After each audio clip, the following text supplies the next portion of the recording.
Sa una, maibog yun ko sa mga babaeng kaya mag-sleeveless. Daghan na kong nasulayan na laing whitening products pero wala gihapon. But then, I discovered Beautederm Underarm Whitening Set.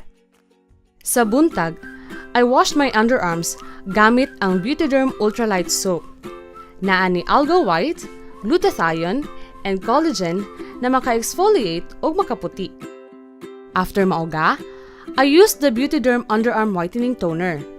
Mauna niya akong gihimong daily deodorant. I applied a thin layer of underarm whitening cream overnight.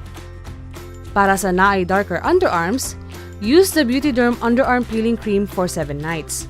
Pagkahuman, magpili siya sulod sa 5 kaadlaw. On the 13th day, apply the Beautederm Underarm Whitening Cream every night. Karon, dili na ko maibog sa uban. Be proud, Beautederm ni.